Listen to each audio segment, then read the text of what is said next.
I'm hitting it. Howdy, everybody. Let's see if we're muted. And welcome, Landon. What's up? Thank you for reading. Yeah. Appreciate it. Matt. And howdy, JJ. Howdy, Alvina. Yeah, appreciate it. Thank you for reading, Colby and Ashley. Let's try that on for size later, huh? All right. So everybody, I figured out how to look ahead and make sure where the book's in. So today we are reading Ruth, chapter 4. We'll close that out. And then we're going to 1 Samuel, chapter 1, 2, 3, and 4. It's about to get real. No, it is. It's getting real. Howdy, Granny. Howdy, Granny. Actually, I was just talking about my grandmother and my lack of a mustache. All right, let's go ahead and pray in.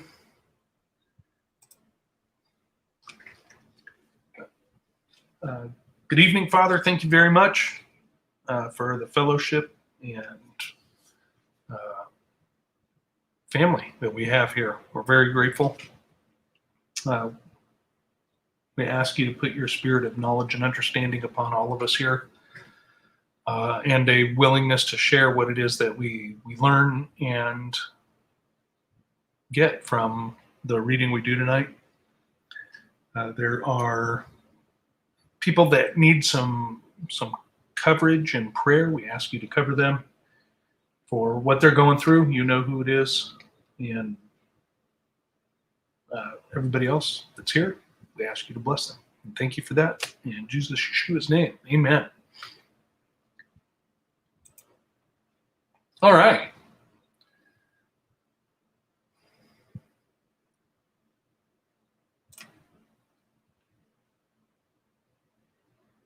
Okay, Ruth, chapter 4. Chapter 4 of Ruth. Okay.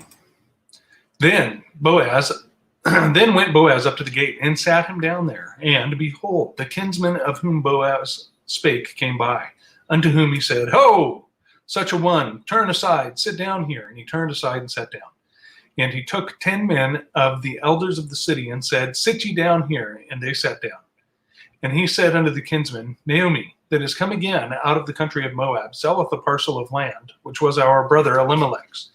And I thought to advertise thee, saying, Buy it before the inhabitants, and before the elders of my people. If thou wilt redeem it, redeem it. But if thou wilt not redeem it, then tell me that I may know. For there is none to redeem it beside thee, and I am after thee. And he said, I will redeem it. Then said Boaz, What day thou buyest the field of the hand of Naomi, thou must buy it also of Ruth the Moabitess, the wife of the dead, to raise up the name of the dead upon his inheritance. And the kinsman said, I cannot redeem it for myself, lest I mar mine own inheritance. Redeem thou my right to thyself, for I cannot redeem it.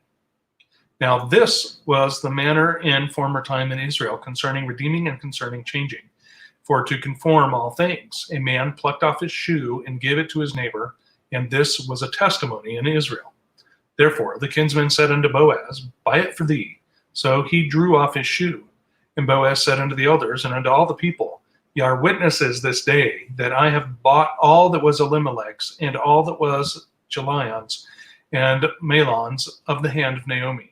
Moreover, Ruth the Moabitess, the wife of Mahlon, have I purchased to be my wife, to raise up the name of the dead upon his inheritance, that the name of the dead be not cut off from among his brethren, and from the gate of his place. Ye are witnesses this day. Verse 11. And all the people that were in the gate and the elders said, We are witnesses. The Lord make the woman that is come into thine house like Rachel and like Leah, which two did build the house of Israel. And do thou worthily in Ephratah, and be famous in Bethlehem. And let thy house be like the house of Pharez, whom Tamar bare unto Judah, of the seed which the Lord shall give thee of this young woman. So Boaz took Ruth, and she was his wife, and he went in unto her. The Lord gave her conception, and she bare a son. And the women said unto Naomi, Blessed be the Lord, which hath not left thee this day without a kinsman, that his name may be famous in Israel. And he shall be unto thee a restorer of thy life, and a nourisher of thine old age, for thy daughter-in-law, which loveth thee, which is better to thee than 7 sons, hath borne him. And Naomi took the child, and laid it in her bosom, and became nurse unto it. And the women, her neighbors, gave it a name, saying, There is a son born to Naomi. And they called his name Obed. He is the father of Jesse, the father of David. Now these are the generations of Pharez. Pharez begat Hezron, and Hezron begat Ram, and Ram begat Amminadab. And Amminadab begat Nahshon, and Nahshon begat Salmon. And Salmon begat Boaz, and Boaz begat Obed, and Obed begat Jesse, and Jesse begat David.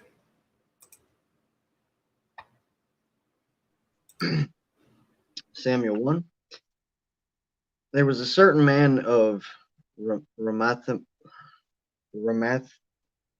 Amim Zophim of the hill country of Ephraim, whose name was Echelon, the son of Jeroham, son of Elihu, son of Tohu, son of Zuph, and Ephathite. He had 2 wives. The name of one was Hannah, the name of the other Peninnah, and Peninnah had children, but Hannah had no children. Now this man used to go up year by year from his city to worship and to sacrifice to the Lord of hosts at Shiloh, where the 2 sons of Eli, Hophni, and Phinehas were priests of the Lord. On the day when Echelon sacrificed, he would give portions to Phinehas, his wife, and to all her sons and daughters. But to Hannah he gave a double portion, because he loved her, though the Lord had closed her womb. And her rival used to provoke her grievously to irritate her, because the Lord had closed her womb. So it went on year by year. As often as she went up to the house of the Lord, she used to provoke her. Therefore Hannah wept and would not eat. And Echelon, her husband, said to her, Hannah, why do you weep? And why do you not eat? And why is your heart sad? Am I not more to you than 10 sons? After they had eaten and drunk in Shiloh, Hannah rose. Now Eli the priest was sitting on the seat beside the doorstep of the temple of the Lord. She was deeply distressed and prayed to the Lord and wept bitterly. And she vowed a vow and said, O Lord of hosts, if you will indeed look on the affliction of your servant and remember me and not forget your servant, but will give to your servant a son, then I will give him to the Lord all the days of his life, and no razor shall touch his head. As she continued praying before the Lord, Eli observed her mouth. Hannah was speaking in her heart, only her lips moved, and her voice was not heard. Therefore Eli took her to be a drunken woman. And Eli said to her, How long will you go on being drunk? Put your wine away from you. But Hannah answered, No, my lord, I am a woman troubled in spirit. I have drunk neither wine nor strong drink, but have been pouring out my soul before the Lord. Do not regard your servant as a worthless woman, for all along I have been speaking out of my great anxiety and vexation. Then Eli answered, Go in peace, and the God of Israel grant your petition that you have made to him. And she said, Let your servant find favor in your eyes. Then the woman went her way and ate, and her face was no longer sad. They rose early in the morning and worshipped before the Lord. Then they went back to their house at Ramah. And Echelon knew Hannah his wife, and the Lord remembered her. And in due time Hannah conceived and bore a son. And she called his name Samuel, for she said, I have asked from the Lord, I have asked for him from the Lord. The man Elkanah, and his house went up to offer to the Lord the yearly sacrifice and pay his vow. But Hannah did not go up, for she said to her husband, "As soon as the child is weaned, I will bring him, so that he may appear in the presence of the Lord and dwell there forever." Elkanah, her husband, said to her, "Do what seems best to you. Wait until you have weaned him. Only may the Lord establish his word." So the woman remained and nursed her son until she weaned him. And when she had weaned him, she took him up with her along with a 3-year-old bull, an ephah of flour, and a skin of wine, and she brought him to the house of the Lord at Shiloh. And the child was young. Then they slaughtered the bull, and they brought the child to Eli, and she said, "O my Lord, as you live, my Lord, I am the woman who was standing here in your presence praying to the Lord. For this child I prayed, and the Lord has granted me my petition that I made to him. Therefore I have lent him to the Lord. As long as he lives, he is lent to the Lord."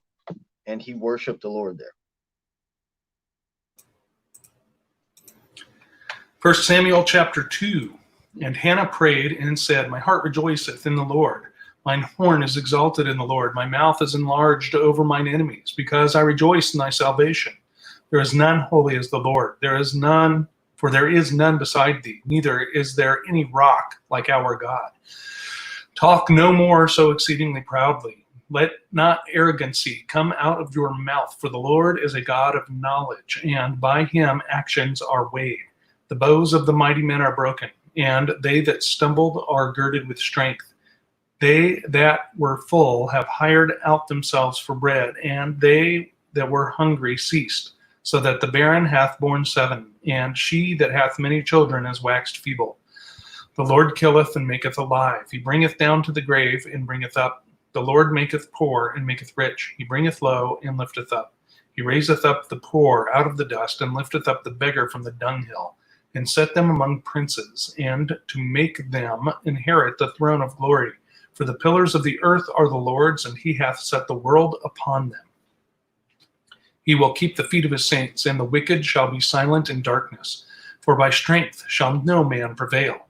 The adversaries of the Lord shall be broken to pieces. Out of heaven shall he thunder upon them. The Lord shall judge the ends of the earth, and he shall give strength unto his king, and exalt the horn of his anointed. And Elkanah went to Ramah to his house, and the child did minister unto the Lord before Eli the priest. Now the sons of Eli were Belial, they knew not the Lord. And the priest's custom with the people was that when any man offered sacrifice, the priest's servant came while the flesh was in seething, with a flesh hook of 3 teeth in his hand. Verse 14. And he struck it into the pan or kettle and cauldron or pot. And all that the flesh hook brought up, the priest took for himself. So they did in Shiloh unto all the Israelites that came thither. Also, before they burnt the fat, the priest's servant came and said to the man that sacrificed, "Give flesh to the roast for the priest, for he will not have sodden flesh of thee, but raw." And if any man said unto him, "Let them not fail to burn the fat presently, and then take as much as thy soul desireth," then he would answer him, "Nay, but thou shalt give it me now, and if not, I will take it by force." Wherefore the sin of young men was very great before the Lord, for men abhorred the offering of the Lord. But Samuel ministered before the Lord, being a child girded with a linen ephod.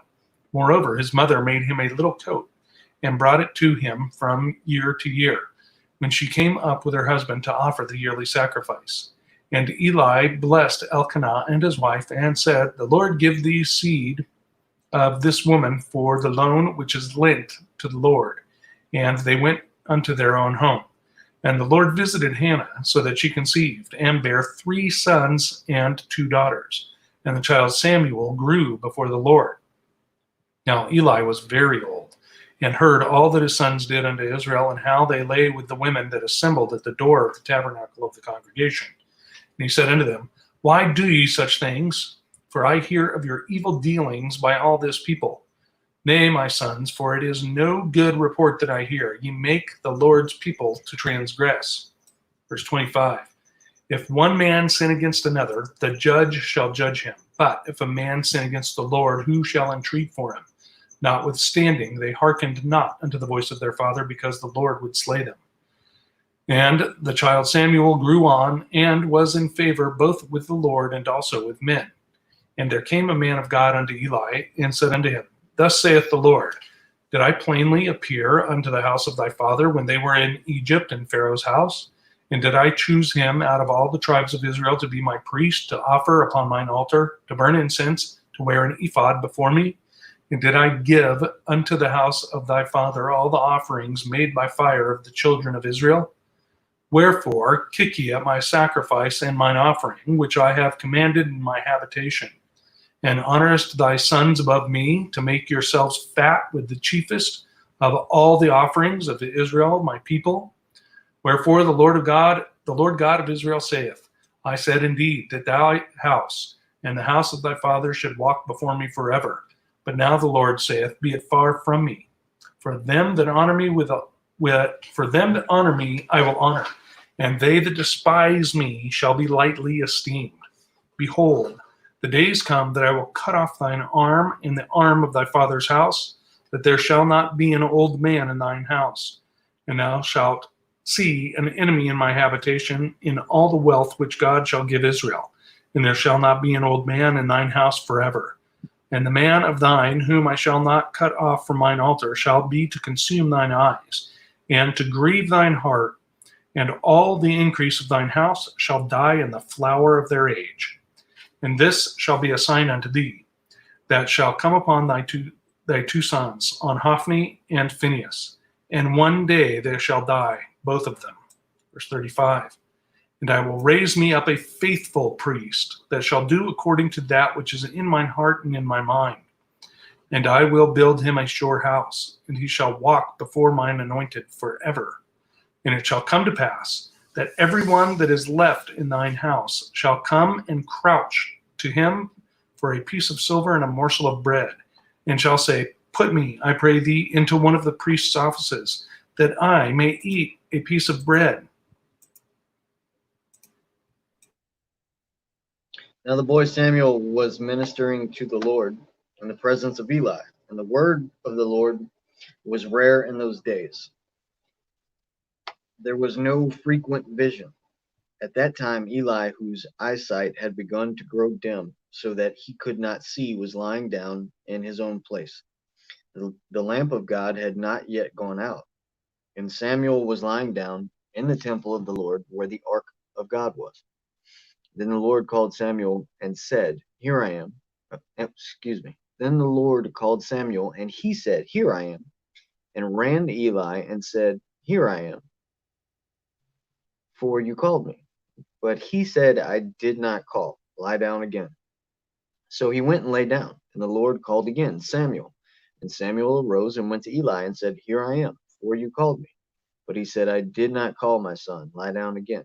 Now Samuel did not yet know the Lord, and the word of the Lord had not yet been revealed to him. The Lord had not,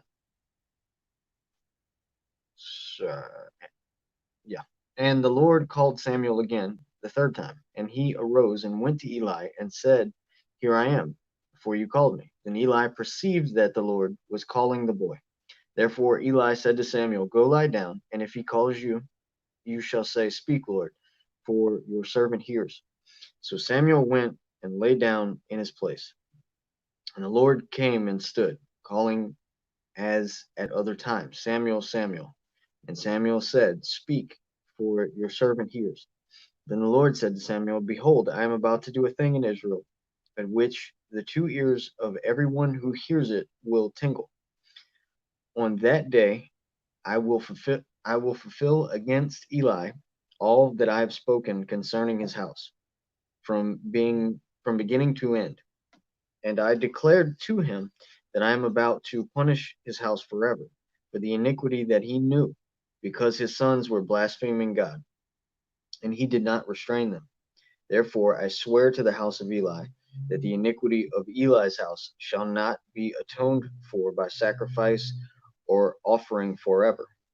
Samuel lay until morning, then he opened the doors of the house of the Lord. And Samuel was afraid to tell the vision to Eli. But Eli called Samuel and said, Samuel, my son. And he said, Here I am. And Eli said, What was it that he told you? Do not hide it from me. May God do so to you, and more also, if you hide anything from me of all that he told you. So Samuel told him everything and hid nothing from him. And he said, It is the Lord. Let him do what seems good to him. And Samuel grew, and the Lord was with him, and let none of his words fall to the ground. And all Israel, from Dan to Beersheba, knew that Samuel was established as a prophet of the Lord. And the Lord appeared again at Shiloh, for the Lord revealed himself to Samuel at Shiloh by the word of the Lord. 1 Samuel chapter 4. And the word of Samuel came to all Israel. Now Israel went out against the Philistines to battle and pitched beside Ebenezer. And the Philistines pitched in Aphek. And the Philistines put themselves in array against Israel. And when they joined battle, Israel was smitten before the Philistines. And they slew of the army in the field about 4,000 men.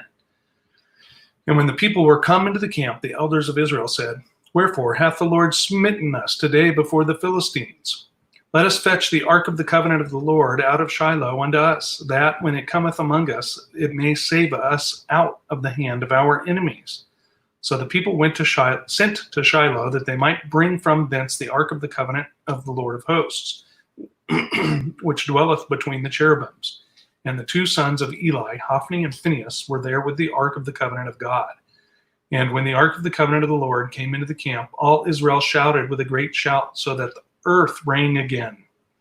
And when the Philistines heard the noise of the shout, they said, What meaneth the noise of this great shout in the camp of the Hebrews? And they understood that the ark of the Lord was come into the camp. And the Philistines were afraid, for they said, God is come into the camp. And they said, Woe unto us, for there hath not been such a thing heretofore. Woe unto us, who shall deliver us out of the hand of these mighty gods? These are the gods that smote the Egyptians with all the plagues in the wilderness. Be strong and quit yourselves like men, O ye Philistines, that ye be not servants unto the Hebrews, as they have been to you. Quit yourselves like men and fight. And the Philistines fought, and Israel was smitten, and they fled, every man into his tent. And there was a very great slaughter, for there fell of Israel 30,000 footmen. Verse 11, and the ark of God was taken, and the two sons of Eli, Hophni and Phinehas, were slain. And there ran a man of Benjamin out of the army, and came to Shiloh the same day with his clothes rent and earth upon his head. And when he came, lo, Eli sat upon a seat by the wayside watching, for his heart trembled for the ark of God. And when the man came into the city and told it, all the city cried. And when Eli heard the noise of the crying, he said, What meaneth the noise of this tumult? And the man came in hastily and told Eli. Now Eli was 98 years old, and his eyes were dim that he could not see. And the man said unto Eli, I am he that came out of the army, and I fled today out of the army. And he said, What is there done, my son? And the messenger answered and said, Israel is fled before the Philistines, and there hath been also a great slaughter among the people. And thy two sons also, Hophni and Phinehas, are dead, and the ark of God is taken. And it came to pass, when he made mention of the ark of God, that he fell from off the seat backward by the side of the gate, and his neck brake, and he died. For he was an old man and heavy, and he had judged Israel 40 years. And his daughter-in-law, Phinehas's wife, was with child, near to be delivered. And when she heard the tidings that the ark of God was taken, and that her father-in-law and her husband were dead, she bowed herself and travailed, for her pains came upon her. And about the time of her death, the women that stood by her said unto her, Fear not, for thou hast borne a son. But she answered not, neither did she regard it. And she named the child Ichabod, saying, The glory is departed from Israel, because the ark of God was taken, and because of her father-in-law and her husband. Verse 22. And she said, "The glory is departed from Israel, for the ark of God is taken."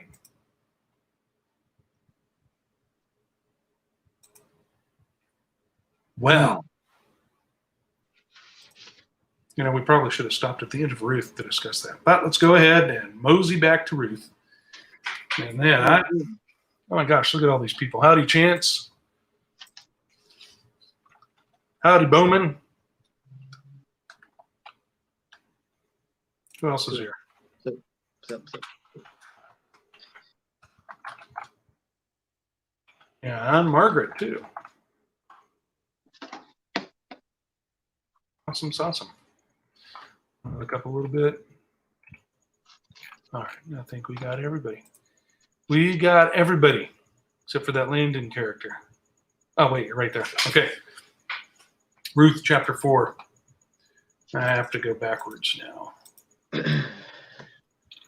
Okay. That I found it interesting. Verse 4. Right? And he says, yeah, I'll redeem the land. I'm going to buy that land. Verse 5, he's told, yeah, you need to redeem his woman also. Verse 6, I think it's verse 6, yeah. No, I can't redeem the woman. What do you think's going on there? I don't know. I think he already had a wife. And as soon as it was said, you need to redeem the woman also and bring up a child for your brother, his brain went whoop and saw what was coming if he did that. That's just my theory. That's the way I see it. What? But why would that mess with his inheritance that he was going to inherit? Because used for not wanting. Right, because I think because of his children, if he brings up another child, I think the only thing I can see is there's going to be some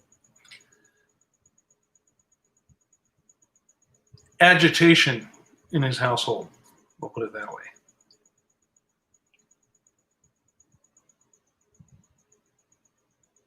Possibly. That's just my theory. That's the way I understand it. And that. What about verse 10? That's kind of strange wording. It says he purchased. What's your version say? Also, Ruth the Moabite, the widow of Mahlon, I have bought to be my wife, to perpetuate the name of the dead in his inheritance. Didn't they pay a dowry? Like, wasn't that Right. Right. Well, I find it interesting that the land and the widow are linked. And whatever child she has is going to be the inheritor, the heir of that land. So I don't know, just. Yeah, I thought that's the way that it worked, which means his kids wouldn't have. That's what he was talking about, messing up his inheritance. Right. Yeah. That's some insight there, Margaret. Yeah, I can see that. Us younger ones, we don't resent the older ones at all. Not at all. Okay. No. Yeah. Just never call him. The what? You just never call him. That's all. They don't answer the phone when I call. Right. No. One brother does. Yeah. And he lives closer to you than me. Who's on the phone? Oh, it's our Bible thumper sibling. No. That. I don't want to talk to him about repenting.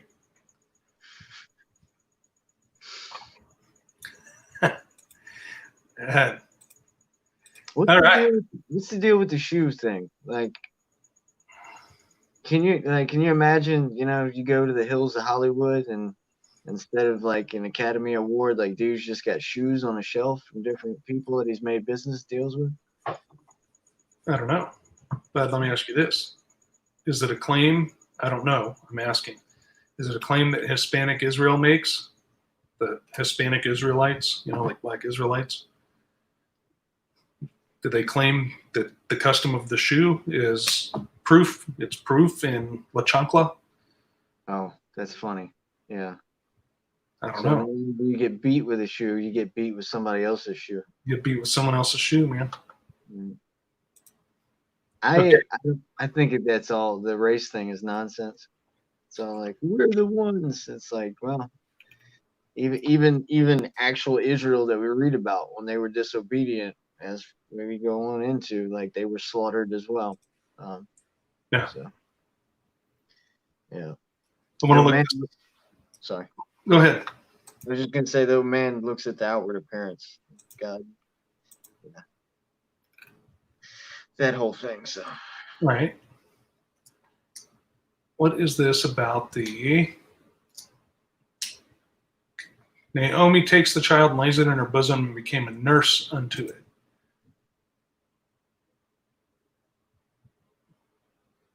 Okay. So, oh man. Oh man. Oh man. Hebrew 539, a primitive root properly to build up or support, to foster as a parent or nurse, figuratively to render firm, faithful, to trust, believe, or to be permanent or quiet. And it goes into a whole bunch of other stuff. So I was just wondering about why they chose that word nurse. So I can see that. I guess like a lot of grandparents.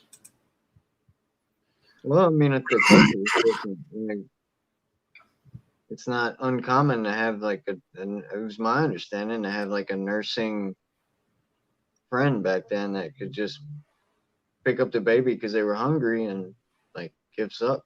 I thought that's what it meant. I was thinking about that, but she's like, I don't know. She's an old woman with a dried up womb. Hmm. Unless they were like dairy cattle. I didn't say that. I said it, but it had to be pondered. I don't know. I don't know either.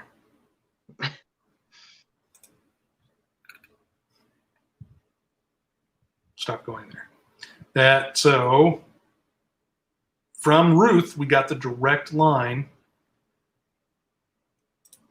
of Messiah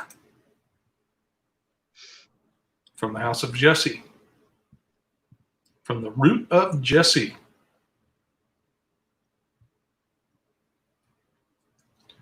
So, very interesting.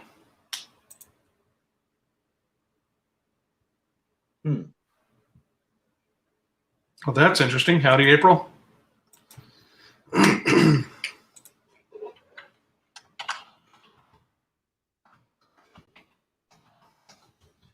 Without any hormones or anything, eh?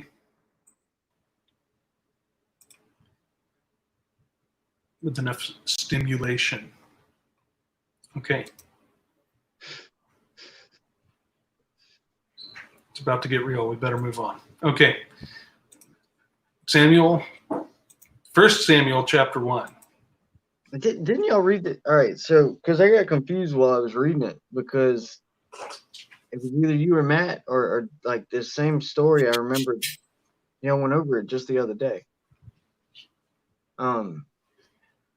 First Samuel? I don't know. Is it written in the back of Judges or something? Because I know that we just went over this where the guy said that she was drunk, and she was like, "I'm not drunk. I'm weeping." And so for a second there, I thought that we were rereading what y'all studied the other day. Oh, But we might have been talking about it. We do that. We skip around a little bit. We got that Gwen infection. Okay. I don't know. No, definitely we didn't. Yeah. Anyway, I was just wondering. Right? Okay, so what do you got from 1 Samuel? I didn't write anything down. No? But it's interesting how Eli just said, "Go in peace, and the God grant you your," like his words meant something. Not that it was his power, but he just said it as if it was a matter of fact. Like, God, go in peace and let God grant you what you petitioned him for. Right. Yeah. Let's see, I got a couple of things out of there. That she's got a closed womb. Verse 5 and 6, her adversary provokes her. Right? So is this a woman that's, you can't even have a child. Why haven't you had a child yet? When are you going to have children? I mean, is that what it is?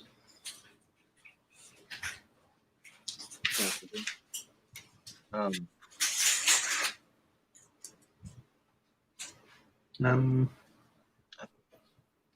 but I think that it's the same spirit that entered Job's friends and that entered Job's wife. That me and you talked about some of that the other day.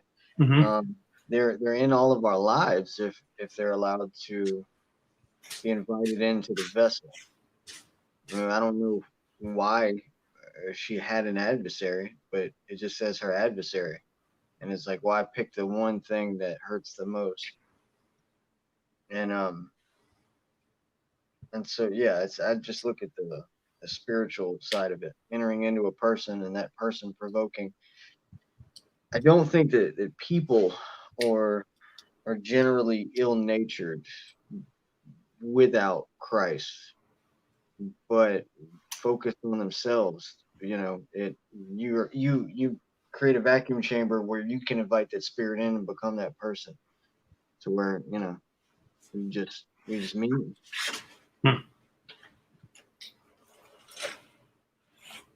What about verse 11? Hannah made a Nazirite vow for the child in her womb. Basically, right? No razor shall come upon his head. Yeah, that's a tough one. So like you're going to be a doctor.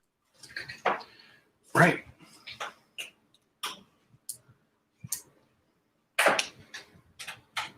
But they respected their parents more back then. So maybe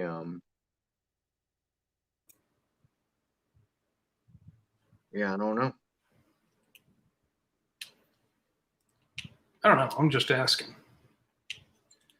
Yep, and that's right. Bowman said this a while ago. It's when she was praying, and Eli thought she was drunk.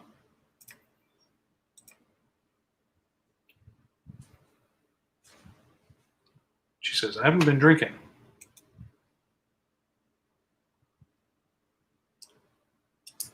So, anyways, we get down a little bit further. She names him Samuel, because I have asked him of the Lord.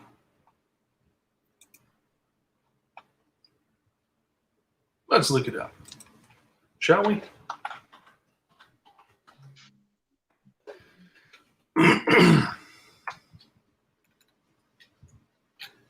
Well, that doesn't give us anything there. What do we got here?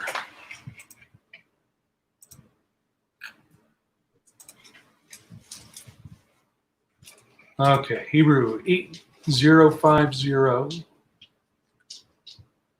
Shamuel heard of God, meaning like I hear you, heard of God. Pretty cool. Yeah. Hmm.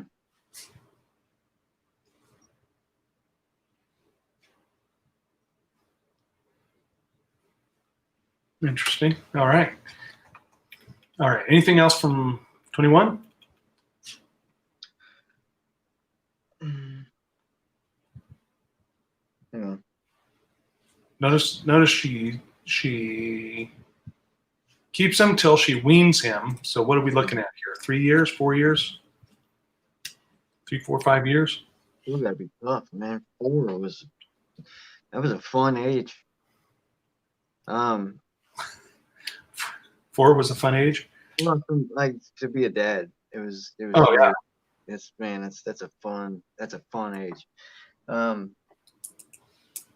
But I think I was as I was reading this, I had pictured not what it would mean to not keep that vow.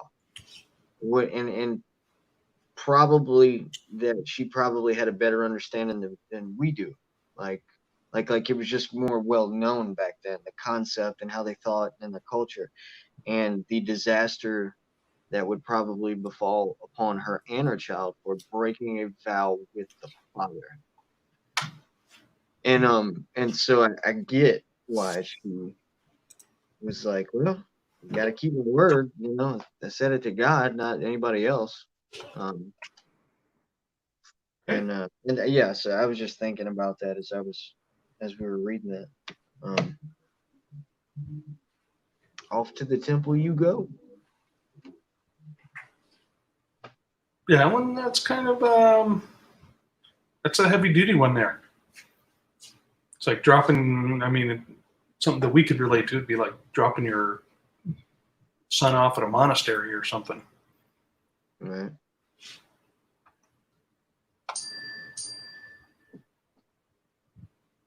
I had a cousin that went far past that chance. Mama wouldn't let go.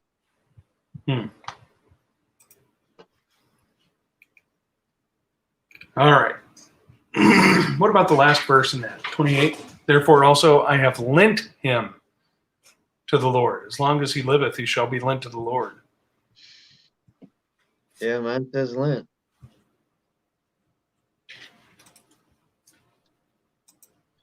It's an Interesting terminology. you can borrow one. Yeah, maybe it doesn't translate right. What about the period of Lent?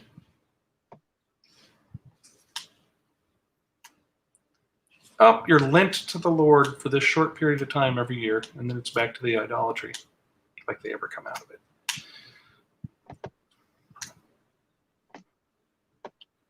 You looking it up?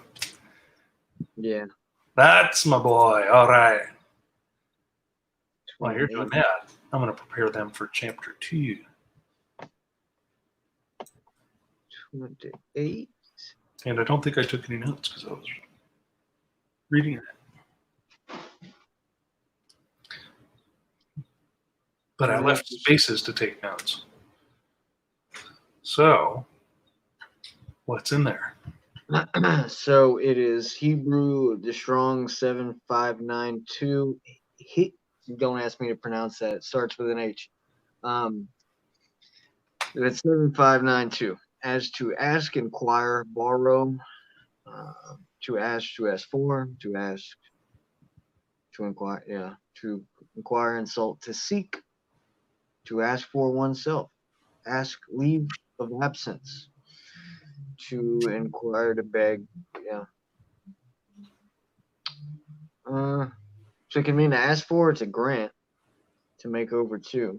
It's more to do with asking, or to give or lend on request, to grant or make over. What is it? She says, as long as he lives. I don't. Yeah, that's. And then she gets him back. I don't know. Okay.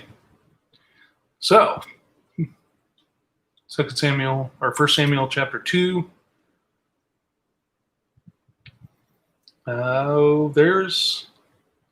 We get a description of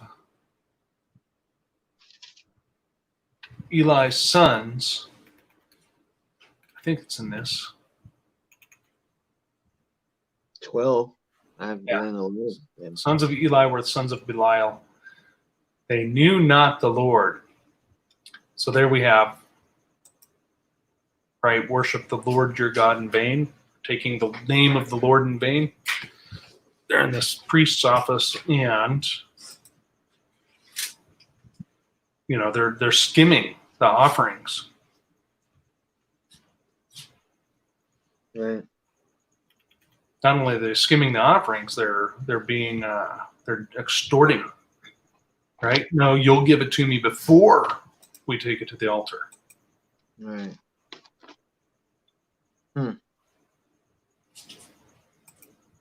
Where's Proverbs? Proverbs got it. I don't know if I had a buddy that was going over this. I think it's 28 the other day. He made a video and he was just asking people with their kind of self-reflect on what it was said. Yep, that's it. It says in here somewhere it's about the prayers of those that whoever multiplies wealth. This leads.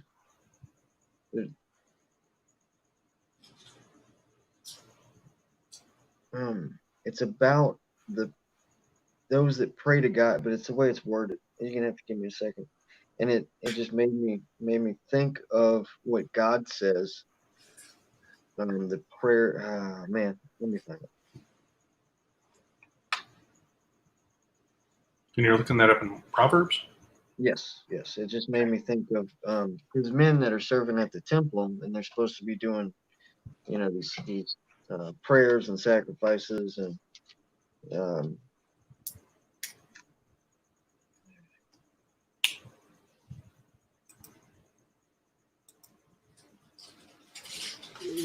sorry, I know I'm leaving you alone.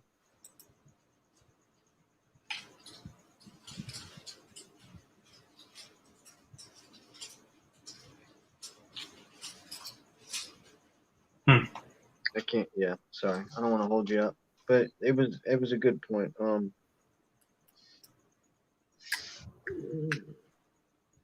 I can't find it. Evil men do not understand justice, but I'll just shout it out when you do. So, yeah, and then verse 22.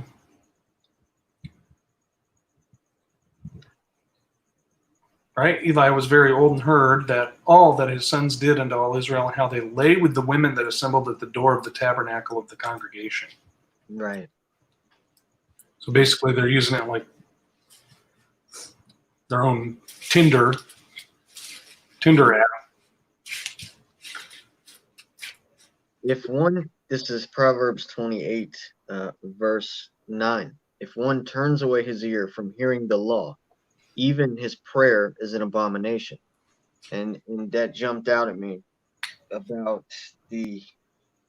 there's still, all right. So in that instance, like it's just saying, if you disregard the law, but you still pray to me, then even but I don't know, it jumped out at me the other day, and I was envisioning these men and behaving in a way that's not, this completely counter of what their role is supposed to be, and how angry the impact of that verse to what these guys were doing. It's like, then you're like, well, just, it's all right. Jesus loves you. That sort of. Right. No, I get that.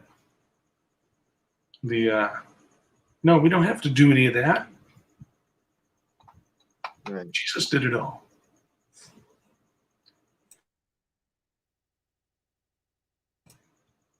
Okay. So then Eli is told, I'm going to kill both your sons in the same day. Maybe he doesn't word it like that. I forget what that verse is.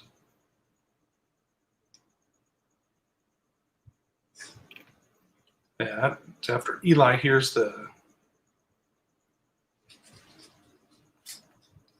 voice of Yah calling him.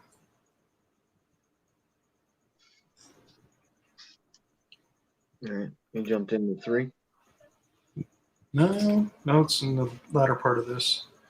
Verse 31, verse 2, or chapter 2, I mean. Behold, the days come that I will cut off thine arm and the arm of thy father's house.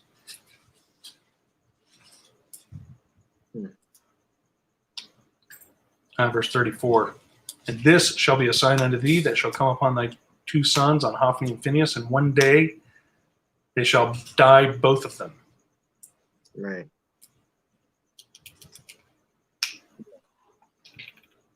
Both of them. Okay. But then, not to jump, you know, Mm-hmm. I don't know the way that 3 was worded, and it said, and the Lord, wait, where was it at? It says that, here I am, go lie down. So he went and lied down, and then the Lord called Samuel again. He went to Eli, here I am, he called for him. Where's it said something about, and Eli had never, maybe I misunderstood that. The Lord called Samuel. Right. And I'm mushing that together with when Samuel was in the temple in the next chapter. So this was a different prophet. I got it. Yeah. I mixed up Samuel and Eli. I didn't. It said Samuel did not yet know the Lord. I got it. All right. So chapter 3 of 1 Samuel, verses 4 through 10. How many times was he called? 3 times. Now, that kind of makes me feel a little better. I know I'm not a child in the temple, but that sometimes it takes a few times for our Father to get my attention. Right. Now it's okay. You can leave me hanging there. I don't mind being the only person that happens to. I was thinking about an experience that I had. I think it was something more on the demonic side, but I'm not sure. I was telling someone one time I was like 18, walking through my house, and there was activity there. I mean, when they moved on the property, it happened long before I was old enough to remember. But anyway, it didn't happen normally to me, and I was walking down this long hallway, and as I was telling another believer, it's really hard to grasp, but it sounded like it was super, super far away. But the whisper was right in my ear, but the scream was really far away. But it was a whisper and a scream at the same exact time. And so I was just thinking about that because, well, one, he had someone that Eli recognized that knew that it was God. And my experience, it didn't feel good. It wasn't, it's just, yeah, that was something else. But I was trying to think of what that would, in today's day and age, who would anyone recognize that? Like just a worldly person? I don't know. What's that got to be like? It was obviously comforting enough. He's just like, "What's up? Here I am." Yeah. Right. But yeah, I don't know. I was just thinking of what that experience would have been like. Everyone, if you don't follow Watchful Eyes Open's channel, check it out. It's a good channel. It's getting ready to, I think it was you, getting ready to release a documentary, a movie. Didn't you put out a teaser trailer? Anyways, okay. Chapter 3. Just click on them anymore. Thanks, YouTube. Way to bring people together. How irritating is that? All right. So this vision that Samuel gets, he doesn't hold anything back and tells Eli all of it. Excuse me. Down in verse 17, 18. Yeah. Again, it's holding to someone's word more. Right. But then, like, you can feel the weight of that. He was like, well, then the Lord do to you even worse if you don't tell me. And he's like, oh, man. All right, well. Now, is this where the tabernacle is? Because in verse 20, and all Israel from Dan even to Beersheba knew that Samuel was established to be a prophet of the Lord. And then 21, and the Lord appeared again in Shiloh. So this whole time they've been going through, we went through in the end of Joshua. He told them, yeah, you all are going to mess up. And then we started Judges and went through all the Judges. And they're messing up, and they get these judges, and then they get invaded, and then certain areas get taken over, and then they kind of turn back and repent and fight off these invaders, and they take the people that they were supposed to kill off captive, and then the Philistines were pretty much the ones establishing their presence towards the end of Judges, right? Yeah.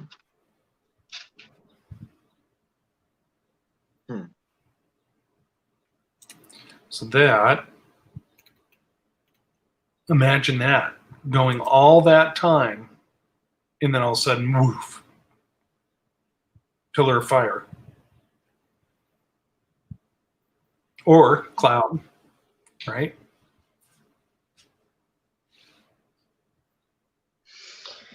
Yeah, that's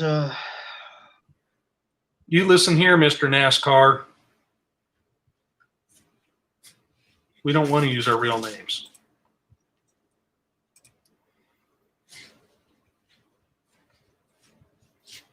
So everybody remember, Chance is Mr. NASCAR now. Okay. Anyways.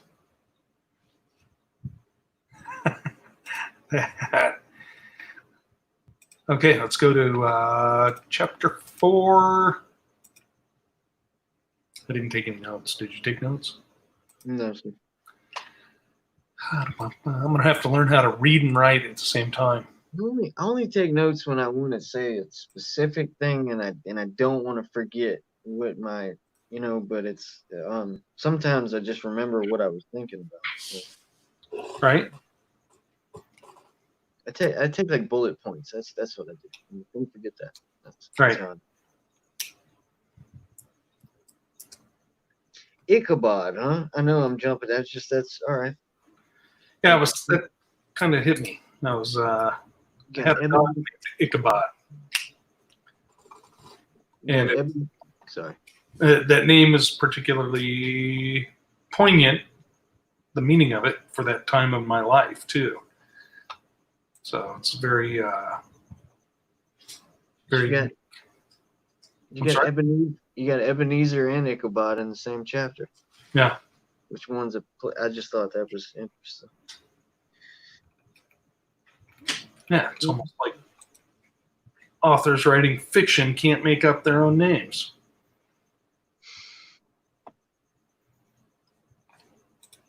Yeah.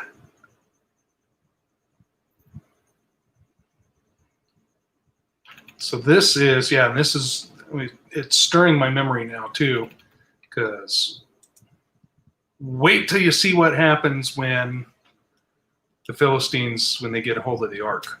Whew. Gets real. So we'll put it that way.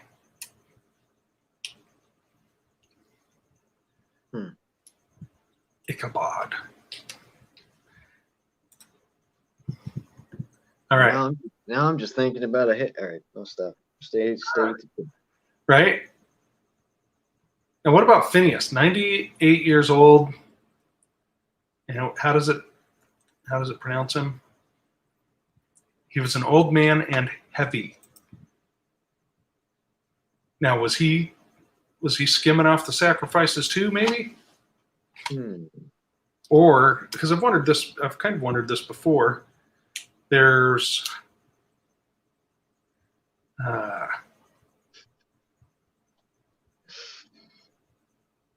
all the sacrifices that they're getting, because remember when we were reading about the priest's portion that they get from these sacrifices, that's got to be a lot of food, man. All right. And I was wondering, were the priests like, did they just kind of become this heavyset group of people among everybody? Obese meat hook thief. You tell him, Margaret.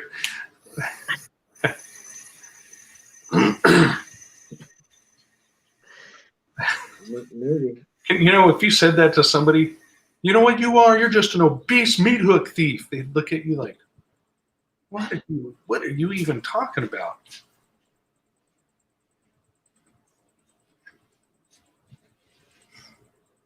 It made me think of well, at least the ones that were taking advantage.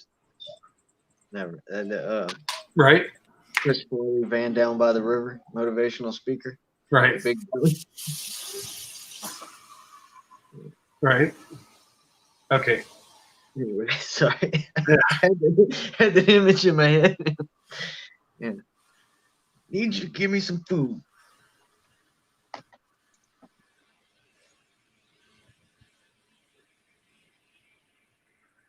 So I find this is, you know, within a fairly short time span here. So we have Yah appear again to Israel at Shiloh. And then they're fighting this war. It doesn't say that they asked whether they should go fight this war or not. They didn't pray on it and seek, right? Like we were reading about when Israel prayed, should we go fight against Benjamin? Is that the last one? Or next to a couple of readings ago. And anyways, that's a pretty short period of time between he appears again. Everyone knows that Samuel's this prophet. And then he must not be there if they're able to grab the ark and take it when they're not supposed to. And then the ark gets snatched by the Philistines.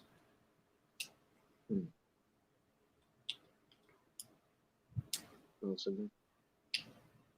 lot of times we do just react.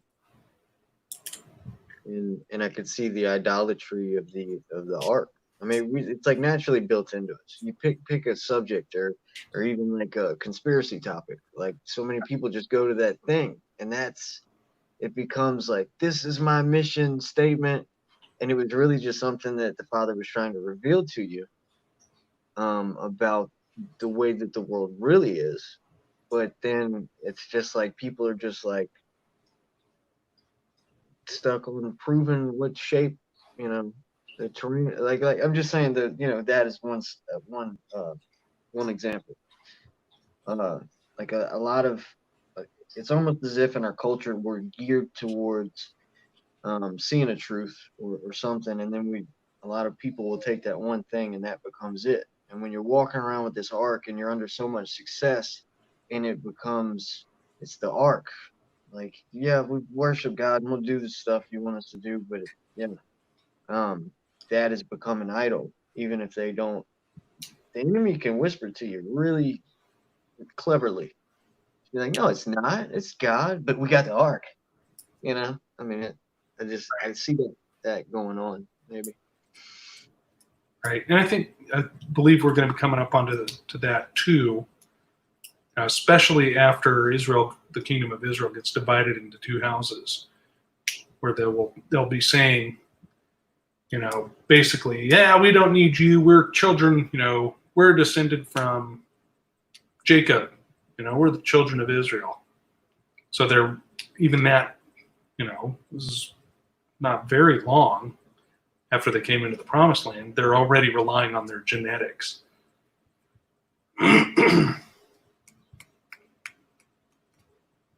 Curious. It's still going on today. Yep. It is. All right. Anybody got anything else?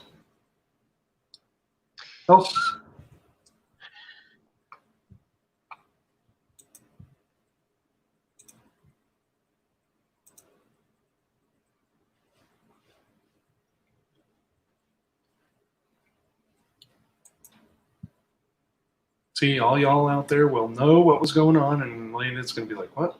Was he doing something weird? Wait, what?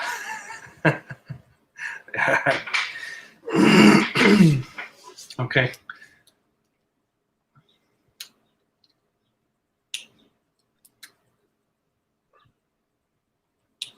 All right. Let's let these wonderful, beautiful brothers and sisters get to their Jack in the Box that's waiting for them. So everybody, thanks for joining us. Landon, thank you for reading. Yeah. We will be back soon in the near future for more reading and trying to get some other studies out for you all too. Should be good. What? There's fur right there.